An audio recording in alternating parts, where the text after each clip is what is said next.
Well, good afternoon, everyone. Foreign Minister Jaishankar, Defense Minister Singh, I am delighted to join my friend, the Secretary of Defense, Lloyd Austin, in welcoming you to Washington, and especially grateful for the chance to return the incredibly warm hospitality that you showed me when I visited New Delhi in July. This meeting today marked the fourth U.S.-India 2+2 ministerial dialogue. It built upon the productive meeting last September between Prime Minister Modi and President Biden, as well as the conversation that they had by video today, and on the strong partnership our two countries have developed across nearly 75 years of diplomatic relations. As the world's largest democracy and oldest democracy, we work together every day to deliver opportunity, security, freedom, and dignity to our peoples. We're working closely to combat the COVID-19 pandemic. Scientists and institutions across our countries are developing and producing safe and effective COVID-19 vaccines together. We're working through the Quad Vaccine Partnership with our colleagues in Australia and Japan to make these vaccines available throughout the Indo-Pacific. As of today, Quad partners have collectively provided more than 500 million vaccine doses. We're rapidly expanding production to make more at the Biological E facility in India. We're standing together for our shared commitment to uphold a free, rules-based international order that safeguards sovereignty, territorial integrity, and independence. Today, we reaffirmed our commitment to promoting regional stability, the rule of law, the peaceful resolution of disputes, and to expanding our strategic partnership with ASEAN. Russia's war against Ukraine is an attack on Ukraine's people. It's also an attack on that rules-based order that we both adhere to and defend. The United States will continue to increase our support to the government and people of Ukraine and call on other nations to do the same, just as we call on all nations to condemn Moscow's increasingly brutal actions. Russia's aggression stands in stark contrast to the vision that the United States and India share for a free and open Indo-Pacific. And Russia's actions are having a profound impact not just in Europe and in Ukraine, but around the world. For example, causing food insecurity and rising prices. Ukraine's farmers have been forced to flee or to fight as Russian troops intentionally destroy farmland and equipment and prevent Ukraine from exporting their wheat through Black Sea ports. Our countries are working together to try to bring more food to world markets as well as to the World Food Program. And the United States is also focused on securing more funding for the World Food Program and the UN Food and Agriculture Organization, and producing more fertilizer so that we can help others sustain crop yields in the future. We also discussed our goal of driving inclusive economic growth, both for our countries and across the region. India and the United States already trade to the tune of more than $150 billion each year. But we're deepening that relationship by restarting the U.S.-India commercial dialogue and the U.S.-India CEO Forum later this year, where our private sector partners can offer recommendations to strengthen even more our trade and investment relationship. In the video meeting that they held earlier today, Prime Minister Modi welcomed President Biden's Indo-Pacific Economic Framework Initiative. It can allow us to increase our collaboration across more issues, including digital trade, supply chain resilience, infrastructure, and tax policy. And our countries are working together to tackle the climate crisis. The United States is supporting India's ambitious COP26 clean energy commitments by investing in renewable energy projects and mobilizing private sector financing. We also share a commitment to our democratic values, such as protecting human rights. We regularly engage with our Indian partners on these shared values, and to that end, we're monitoring some recent concerning developments in India, including a rise in human rights abuses by some government, police, and prison officials. In addition to all of these critical issues, I'm pleased that we're increasing cooperation in a number of other key areas, which we focused on today. We're deepening our defense ties, which I know Secretary Austin will speak to. We're expanding our cooperation on development around the world, particularly in Asia and Africa, by working together to carry out disaster relief as well as clean energy and climate-smart agricultural projects. And we're increasing people-to-people ties, which are really at the heart of the entire relationship. We're very lucky in the United States to be home to some 4 million Indian Americans, as well as 200,000 Indians studying in our universities. We have a working group on education and skill training that we formed today that will increase that number by bringing institutions in the United States and India together to develop new joint research and exchange programs. We look forward to welcoming more Indian students and scholars into our communities. We're focusing, among other things, on STEM education. I think this is an area of tremendous potential going forward. Let me just say in conclusion that very soon after our countries established diplomatic relations, some 75 years ago, Prime Minister Nehru came to visit the United States. President Truman met him on the tarmac of the airport. And Prime Minister Nehru noted the importance of the moment, saying, and I quote, "I trust that these two republics of the Western world and the Eastern world will find many ways of working together in friendly and fruitful cooperation to our mutual advantage and for the good of humanity." So, for nearly 75 years, we've done just that. And I'm grateful to our partners for making it possible for that friendly and fruitful cooperation to continue and to deepen. And with that, I hand it over to Foreign Minister Jaishankar. Or are we going to Lloyd? Sorry, let me go to Lloyd first. Thanks, Secretary of Defense. Blinken. Well, Secretary Blinken, Minister Singh, Minister Jaishankar, it's great to be here with you for this fourth U.S.-India 2+2 ministerial dialogue. As my friend Secretary Blinken has rightly noted, we're meeting at an important moment in our partnership. It's been nearly 2 decades since we signed our first bilateral defense framework, and our partnership has grown immensely ever since. Today's meeting shows that we're working together to build one of the most consequential partnerships of our time. We've made important commitments today that will drive technological innovation and cooperation in emerging defense domains, including space and cyberspace. For example, we're committed to launching new defense space exchanges later this year between our Space Command and India's Defense Space Agency.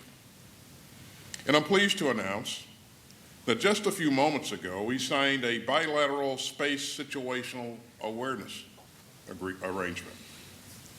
And this will support greater information sharing and cooperation in space. We're also deepening our cooperation in cyberspace, including through training and exercises later this year.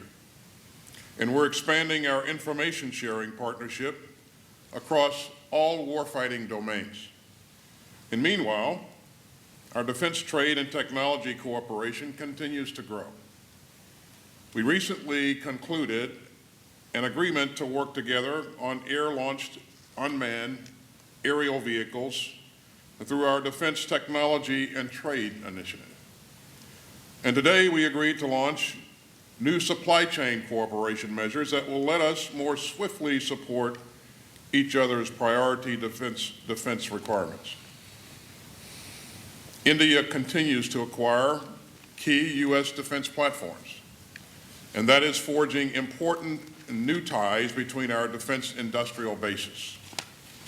We're doing all this because the United States supports India as a defense industry leader in the Indo-Pacific and a net provider of security in the region. And we all understand the challenges that we face there. The People's Republic of China is seeking to refashion the region and the international system more broadly in ways that serve its interests. And so I'm pleased that we've identified new opportunities to extend the operational reach of our militaries and to coordinate more closely together across the expanse of the Indo-Pacific. We welcome the Indian Navy's decision to join the Combined Maritime Forces Bahrain. And we've also committed to more high-end exercises together. Last summer, the Theodore Roosevelt Carrier Strike Group conducted the first ever combined anti-submarine warfare and air exercise with the Indian Navy and Air Force. And we're looking forward to more of this sort of cooperation as we expand the scope and the complexity of Tiger Triumph, which is our annual major tri-service exercise. And finally, we made commitments today to reinforce our ties with like-minded countries, including Japan, Australia, and our European allies and partners. Take, for example, the Quad's newly launched Humanitarian Assistance and Disaster Relief Mechanism, which will bring together our defense and civilian disaster relief agencies to ensure that the Indo-Pacific is better prepared for future crises. Now, as two of the world's largest democracies, the United States and India are linked by more than our common interests. We're bound by our shared values and commitments, including ensuring that the Indo-Pacific stays on a path defined by the rule of law and freedom of the seas and respect for territorial integrity of sovereign states. Today's 2+2 ministerial reflects our deep commitment to maintaining open channels of communication on a range of challenging issues. As strategic threats converge, especially following Russia's invasion of Ukraine, it is more important than ever that we stand together to defend our shared values and to preserve the international rules-based order. And so I believe that the investments that we've made together today will help to ensure that our shared vision of a secure, open, and prosperous Indo-Pacific region thrives in the decades ahead. Ministers, thank you for your partnership and for your leadership as we work together to build that future. It's great to have you with us, here with us, so thank you very much. And now to Minister Singh. Yeah. Secretary Austin, Secretary Blinken, Dr. Jaishankar ji, members of press, ladies and gentlemen. मैं secretaries और उनके delegation और उनके staff के साथ जो हमारे बेहतरीन इंटरेक्शंस हुए हैं उसके लिए मैं उनको धन्यवाद देता हूं। मैं उन्हें तहे दिल से हमारे बाइलेटरल रिलेशंस को लेकर कमिटमेंट के लिए भी मैं उनकी very appreciative of their comments. In the past, it shows that our relationships have expanded in scale, and we have had very meaningful talks this morning. It will help in the momentum and in also expanding and taking it forward. Both the nations are common and complementary, and we have shared goals which we would like to achieve, and we also have the shared will to achieve it. We have tried to see that we have talked on very many different aspects, and it's a very unique thing that as two big democracies of the world, we've had conversation on all the issues, and our views converge on each. And we hope to have a free, open, and inclusive rule-based order, which is a common vision that is shared by both the nations. Our partnership is based on Indo-Pacific, and we want to create peace and prosperity in the Indo-Pacific region. During the meeting, we also discussed about our neighbors, and we tried to make sure that our assessment is also shared. During this talk, we have talked about counterterrorism and talk about how this has been used against India. During our comprehensive engagement, we have had very comprehensive results, some of which are as follows, which would like to talk. The Department of Space and U.S. Department of Defense have space situational awareness agreement, which has been fulfilled. And in the times to come, Defense Space and Defense Artificial Intelligence Agreement. Third, many other initiatives and agreements which are still in the discussion phase. They've had very good progress. The military scope and also to increase the depth of it, and we've had unanimity on that. Even after the pandemic, we've seen very big expansion between our military to military exercises, and we are happy that the maritime force in Bahrain has been joined as an associated force. This shows that in the western region, it will make it more stronger. We are also happy with the COMCASA and BECA implementation, and we are working towards it. In the defense, cyber, and special forces field also, we would like to increase the forces, LEMOA and SDR. Under these two exercises, we've tried to expand the scope of logistics. Both the countries are trying that with the closer engagement of the forces, we are fully working. Technology initiatives also. We want to take speedy decisions and implementation. And for that, the processing and procurement review will be done. This is what was decided today.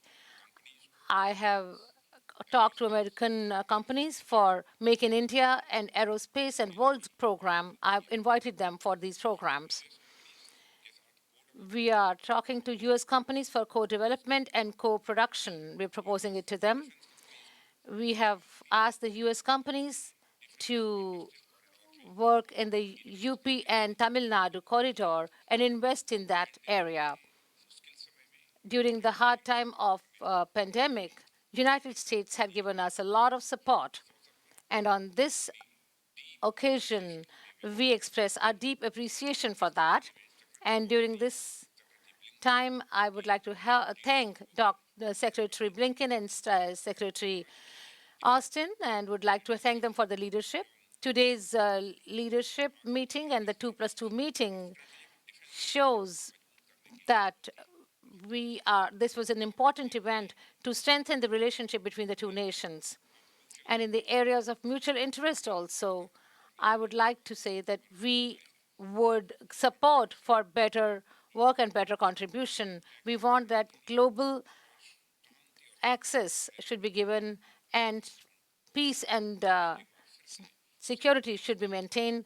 I would like to once again thank Secretary Blinken and Secretary Austin, and would like to thank them for the support in strengthening US-India relationships.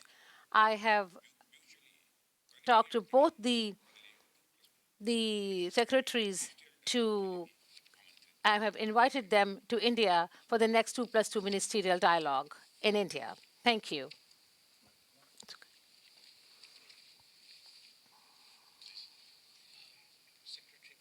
Secretary Blinken, Secretary Austin, Raksha Mantri.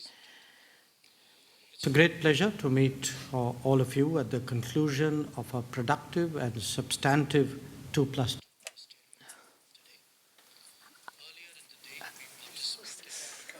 summit of our leaders, and we also met departmentally.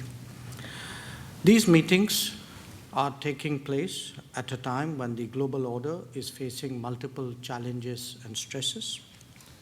Obviously, a good part of my meeting with Secretary Blinken in the morning went to the ongoing conflict in Ukraine that has many ramifications. Even countries far away are worrying about energy security, food security, commodities prices, and logistics disruption.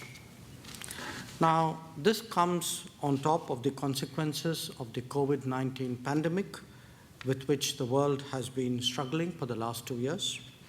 Quite apart from public health concerns and its economic impact, this has raised awareness about the need for reliable and resilient supply chains. Autonomously, the nature of globalization and the usage of technology has brought to fore concerns of trust and transparency. How to ensure a free, open, and inclusive Indo-Pacific was also on our agenda today. We spoke of developments in and around Afghanistan that have made their ripples felt well beyond. Our conversations also covered recent happenings in the Indian subcontinent. Strategic partnerships like those between India and the United States are built through shared interests, common values, and constant nurturing. It is natural that each of us will bring to the relationship our particular perspectives, experiences, and priorities. But when there is a mutual appreciation of the significance of our ties, there is also a desire to better understand each other's thinking. Our dialogue today, I believe, has helped in that regard. The report card of our bilateral cooperation is an impressive one. Defense Minister has already spoken of the great strides made in the field of defense and security. We also partner closely in counterterrorism and maritime security, making the world a much safer place. The integrated perspective that we brought to bear in this 2+2 format only underlines the gains made in different domains in recent times. The economic side of the story is particularly significant. Both trade and investment are steadily growing. We have had discussions today on both of them, as also on connectivity, infrastructure, digital issues, climate action, and energy. Our shared activities in space, science and technology, and health are also noteworthy. We see our cooperation as having a larger relevance for the Indo-Pacific.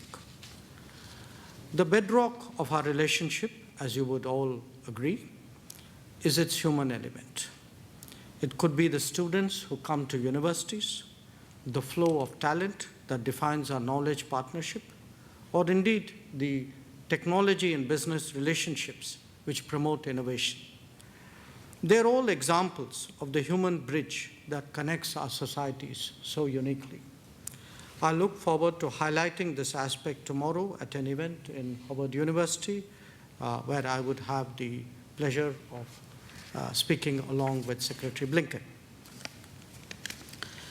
In a changing world, India-US ties have not only kept pace, but actually emerged as a major contributor to global peace, stability, and prosperity. This is not just the weight of our expanding partnership, but also the impact it makes on addressing global issues. Our vaccine cooperation can enhance its affordability and accessibility. Our B2B and G2G dealings can contribute to better connectivity and reliable supply chains. Our climate collaboration is underlined by the United States joining the International Solar Alliance and co-chairing the Coalition for Disaster Resilient Infrastructure. Challenges in the Indo-Pacific have also been a particular focus of our discussions. We appreciate the attention and energy devoted by the United States to the Quad. Its elevation and intensification in the last year benefits the entire Indo-Pacific. Indeed, the Quad has emerged as a powerful force of global good. So let me sum up our discussions in 3 broad points. 1, it has helped us today to strategize on mitigating the volatility and unpredictability that the world is currently experiencing. That will be naturally reflected in our policies. 2, it has encouraged us to think together on long-term challenges, especially in the Indo-Pacific. And 3, it has energized our collaborative endeavors to build what is emerging as a key bilateral relationship of our times. Thank you. We'll now turn to questions. We'll take 4 questions, alternating 2 questions per delegation. We'll start with Rosalind Jordan of Al Jazeera English.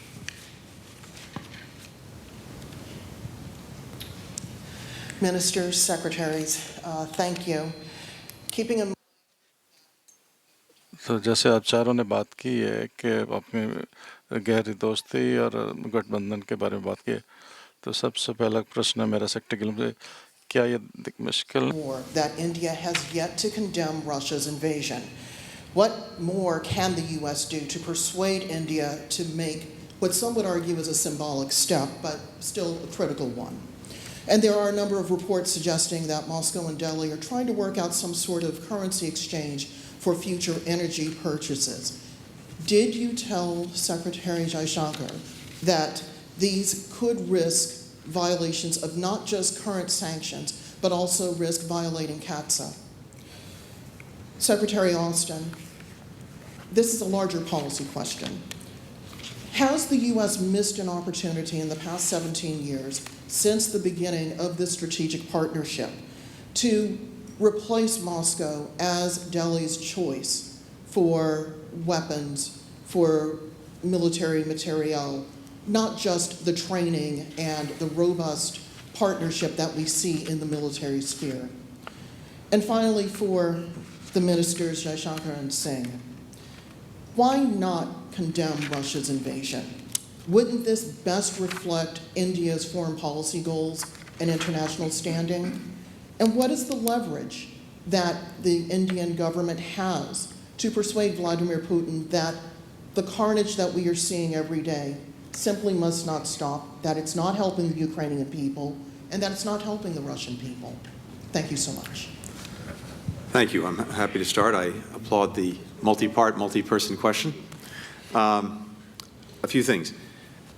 First, I should note, before getting into the specifics of the question, that Prime Minister Modi, President Biden had a very warm and productive conversation today in their virtual summit. Covered a lot of ground, including some of the things that we mentioned: COVID-19, climate, strengthening the global economy, a free and open Indo-Pacific that we both aspire to. On Russia-Ukraine, they talked about ways of mitigating the profound impact that this is having on global food supplies and prices, commodity markets, and working together to achieve that. I would note, India has made very strong statements in New York at the UN, the minister before the Indian Parliament, condemning the killing of civilians in Ukraine, calling for an independent investigation of these atrocities. And I would also note that India is providing significant humanitarian assistance to the people of Ukraine, notably medicines, which are very necessary and in real demand. India has to make its own decisions about how it approaches this challenge. We, as a general proposition, are consulting with all of our allies and partners on the consequences of Putin's war, the atrocities being committed against the people of Ukraine. In our judgment, it is important that all countries, especially those with leverage, press Putin to end the war. And it's also important that democracies stand together and speak with one voice to defend the values that we share. And we do share profoundly the values of freedom, openness, independence, sovereignty, and those values need to apply everywhere. India's relationship with Russia was developed over decades at a time when the United States was not able to be a partner to India. Times have changed. Today, we are able and willing to be a partner of choice with India across virtually every realm: commerce, technology, education, and security. And that was very much the nature of the conversation that we had today. When it comes to oil purchases, sanctions, et cetera, I just note that there are carve-outs for energy purchases. Of course, we're encouraging countries not to purchase additional energy supplies from Russia. Every country is differently situated, has different needs, requirements, but we're looking to allies and partners not to increase their purchases of Russian energy. Well, thanks, Raj. Regarding missed opportunities, of course, I can't say much about policy decisions that were made before my time. But what I can tell you is that President Biden truly values strong alliances and partnerships, like the one that we have with India. And that's really what today is all about. It's about taking a strong relationship and making it even stronger, and working on those things that create interoperability and allow us to work together to promote the things that all of us have talked about. The issue of values is central to this relationship, and we'll continue to work to strengthen what's a very strong relationship, and so that we don't miss any opportunities going forward. So, thanks. I think I probably answer for both of us. First of all, thank you for the advice and suggestions in your question. I prefer to do it my way and articulate it my way. Now, as Secretary Blinken has pointed out, we have made a number of statements which outline our position in the UN, in our parliament, and in other forums. And briefly, what those positions state is that we are against the conflict, we are for dialogue and diplomacy, we are for urgent cessation of violence, and we are prepared to contribute in whatever way to these objectives. I noticed you refer to oil purchases.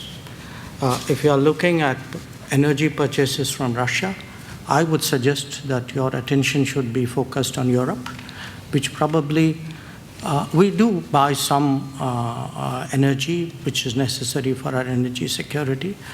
But I suspect, looking at the figures, probably our total purchases for the month would be less than what Europe does in an afternoon. So you might want to think about it. We'll turn to Lalit Jha, Press Trust of India.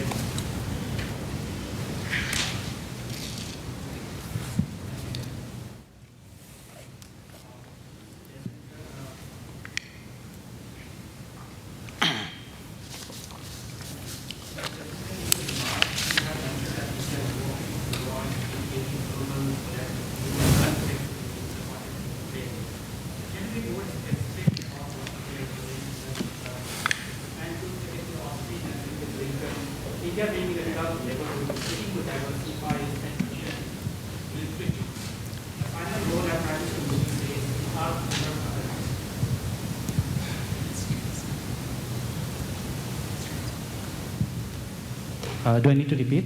Okay. Mr. Jaishankar, in your remarks, my second question is to Secretary Blinken and Secretary Austin. India, being in a tough neighborhood, is seeking to diversify its energy and military needs. As Prime Minister Modi says, the final goal is Atmanirbhar Bharat, which also means self-reliant India, and this includes energy independence. You know, US has played a key role in India getting food security through Green Revolution. In that context, my question to both of you is, what the United States is offering to help India achieve this goal in the field of both energy and military? Thank you. So if I could respond to the first question, what are we doing to mitigate volatility and unpredictability that the world is currently experiencing? Well, let me start. There are a number of things which are happening in the world. Let me start with the Ukraine situation. I think part of what we are doing is to press for a cessation of hostilities, which I think everybody would agree would mitigate matters and clearly make the world less unpredictable. We're also addressing the humanitarian situation. In fact, we have the Ukrainians have been in touch with us especially for the supply of medicines. We have already provided humanitarian relief to Ukraine, to some of the neighbors, and even as we speak, a shipment of medicines is being delivered or will be delivered very soon to Kiev. We have discussed the economic consequences as well. I mean, we are looking at it ourselves, but we've discussed it as partners.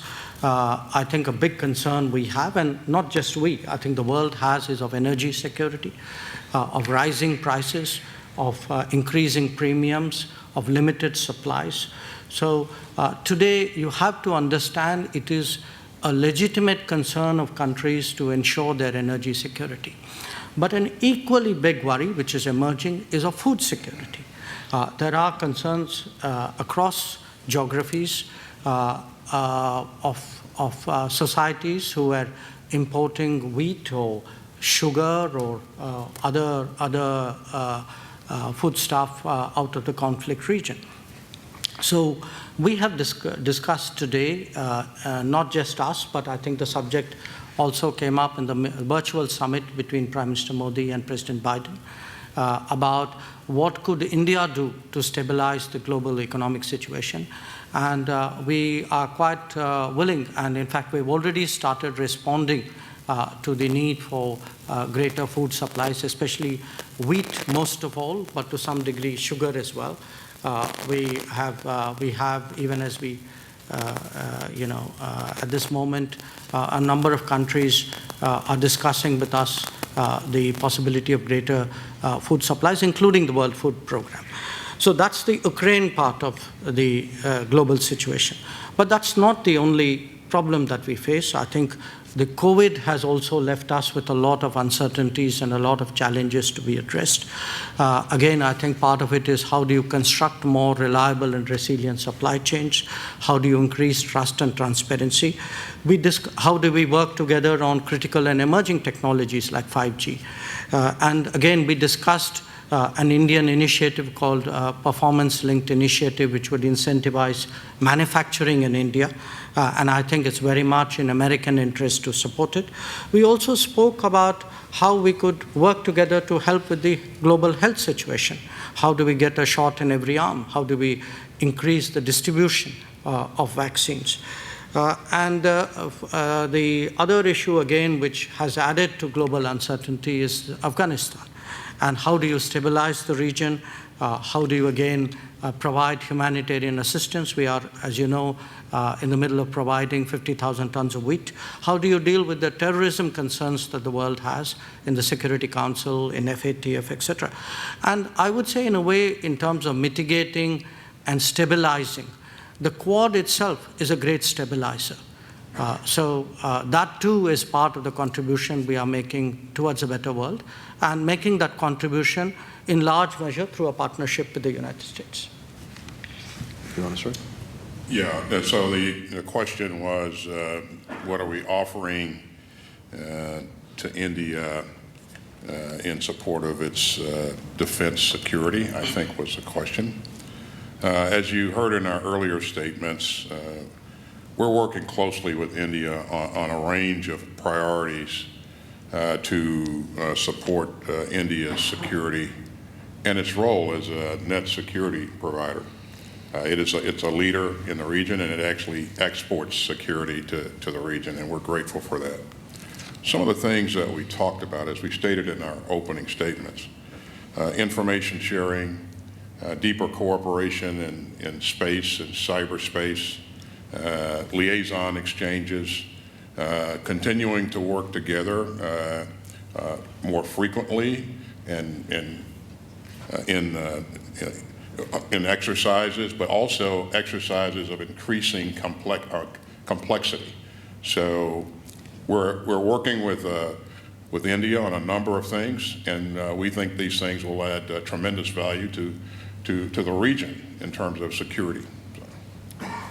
And on the last part of the question on energy, first let me say what we're seeing across the board is that the Russian aggression against Ukraine is having profound impacts not only on the people of Ukraine, the brutalization of the country, but it is having global impacts, including, as we were talking about, on food availability and prices, and also on energy. And we've seen significant increases in price there as well.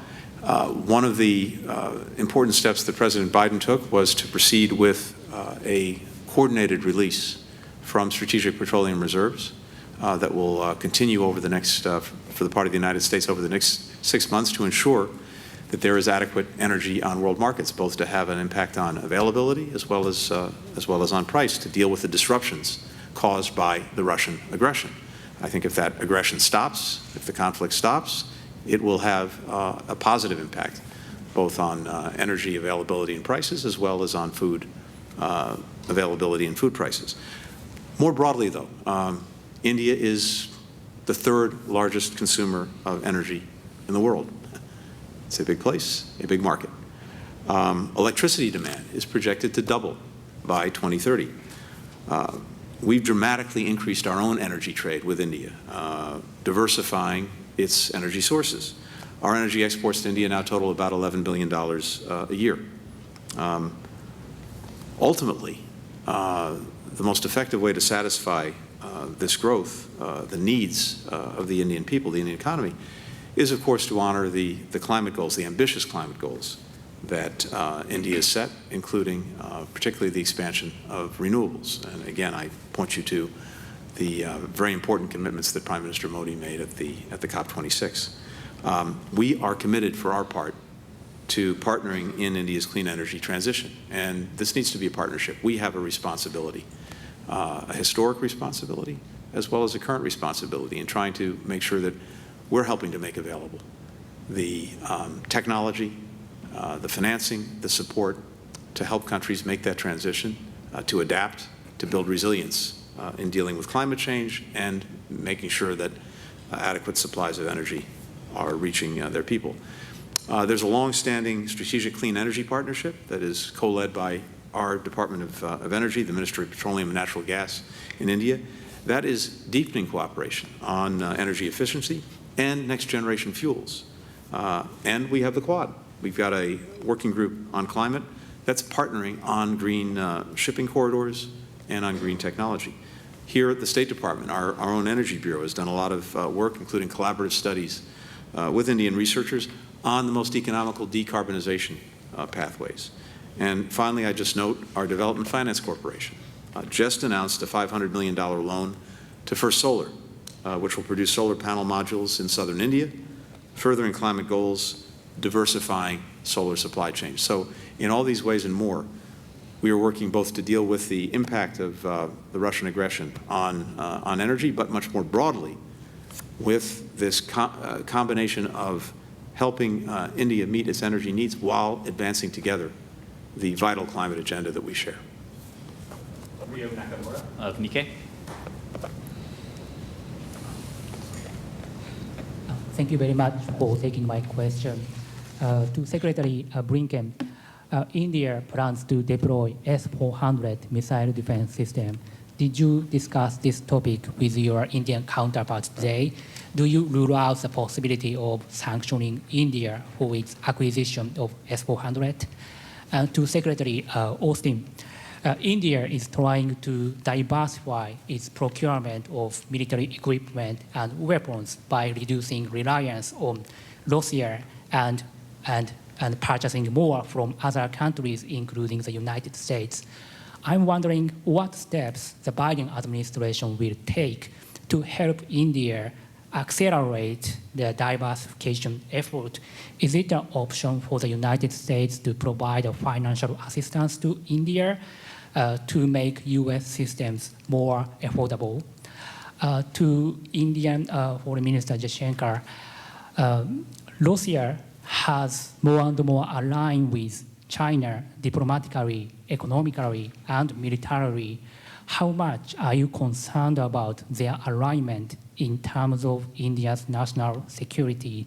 With that concern, do you think India has to reduce reliance on Russia economically and militarily as soon as possible? Thank you. I'm happy to start. So let me start by saying that we continue to urge all countries to avoid major new transactions for Russian weapon systems, particularly in light of what Russia is doing to Ukraine. We've not yet made a determination regarding potential sanctions or potential waivers under the CATSA law. But to come back to something I said a few moments ago, there is, of course, a long history and a long relationship between India and Russia, including when it comes to military equipment. That relationship took hold many years ago at a time when, as I said, we were not able to be a partner to India. And again, as I said, we are now both able and willing to be such a partner, to be a security partner of choice for India. That's one of the areas that we discussed in some detail today. On the issue of future systems, we are engaged in active discussions with India on how to best support their modernization needs. And again, as we look at the future, we want to make sure that we maintain the ability to operate together. And so we look forward to those continued discussions. And it also includes a range of options that would make our systems more affordable. So this is work that will continue going forward, and And again, look forward to continuing to have them as a strong and reliable partner. Well, this seems to be my day to get a lot of advice and suggestions from the press, so thank you for joining that. But look, we watch what's happening in the world like any country does, and we draw our conclusions and make our assessments. And believe me, we have a decent sense of what is in our interest and know how to protect it and advance it. So I think part of what has changed is we have more options than we did before. I will look at us today. We are standing here for a 2+2 with a substantial defense collaboration which has happened in the last decade, which we have been discussing how to take forward. And this wasn't an option which was there for 40 years before that. So the world is changing. The world will keep changing. What we have to do in our profession is to watch it and see how your interests are best advanced in that. And I just want to pick up on the last, not this question, but the previous question which Secretary Blinken answered on the energy side, which is, given our energy security concerns, again, I don't want this whole subject to go off on a sort of a political note. Every country looks at its best options, and I think today an expanding India-US energy relationship, which, by the way, didn't exist some years ago. If my memory is right, you are the second largest LNG supplier to India, I think the fourth or the fifth largest crude oil supplier, a big partner in the renewable side, including the agreement which Secretary Blinken just mentioned. So we have, there is so much more going on in the world today, and a large part of it is really to fully explore the opportunities between India and the United States. We'll take a final question from Pranay Upadhyay, ABP News.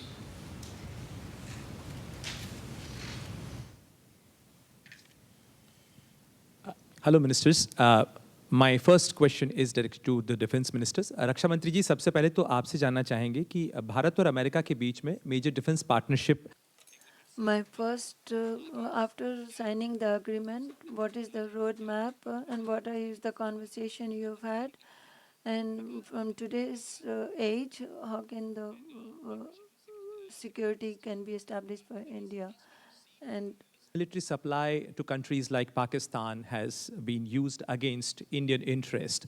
So when you say that US is ready to forge greater defense cooperation with India, how have you assured India for the greater solidarity and safeguarding the Indian interest? And which are the critical and emerging technologies US is ready to offer India to strengthen the India's defense and security interests?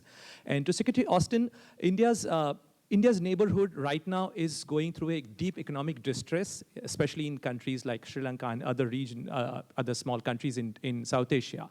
How US is trying to cooperate with India to have a greater stability in the region as far as the economic stability in the post-COVID world?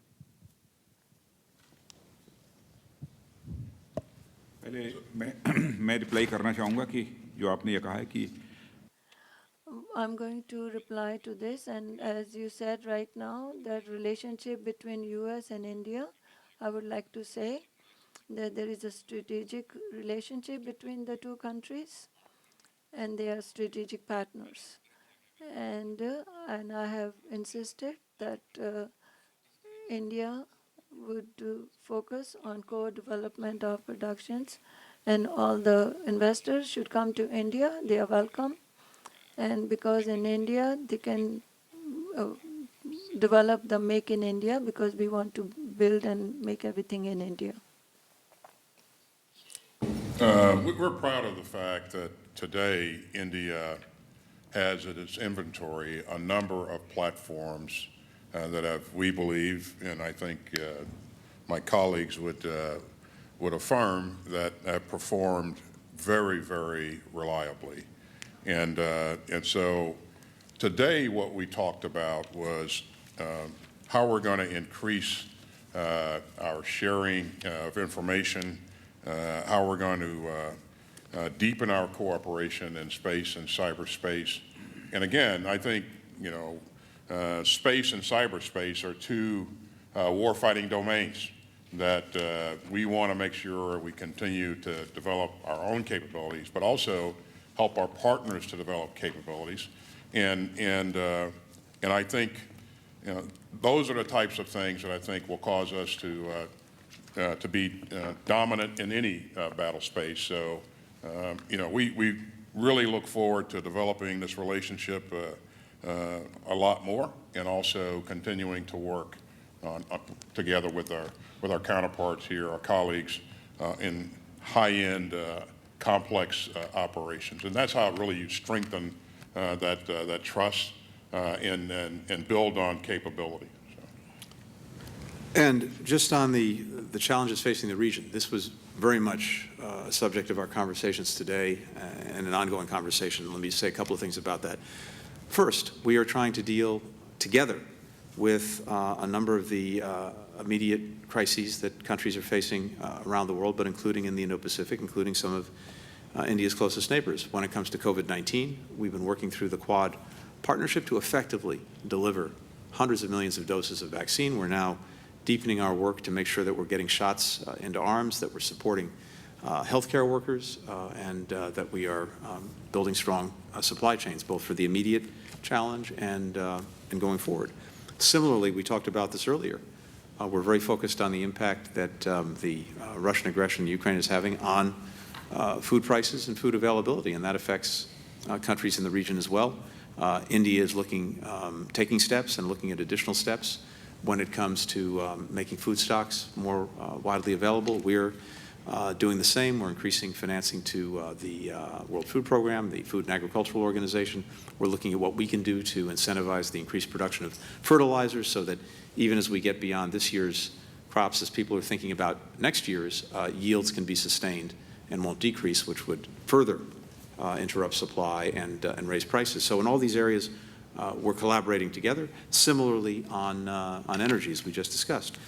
More broadly, one of the things that we're talking about is an initiative that President Biden will launch in the weeks ahead, the Indo-Pacific Economic Framework.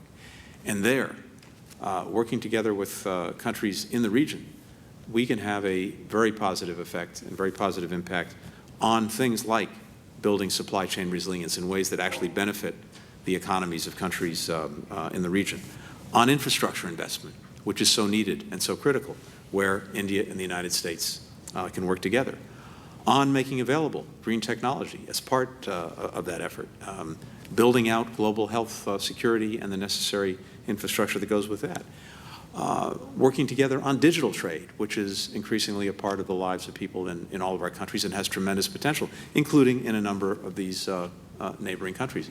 So in all these ways and more, we are working not only individually, but increasingly we're working together to make sure that some of the benefits of the changing economy can be brought to these countries, as well as helping them to deal with many of the challenges that we're facing. Thank you, Your Excellencies. This concludes the press availability. Thank you.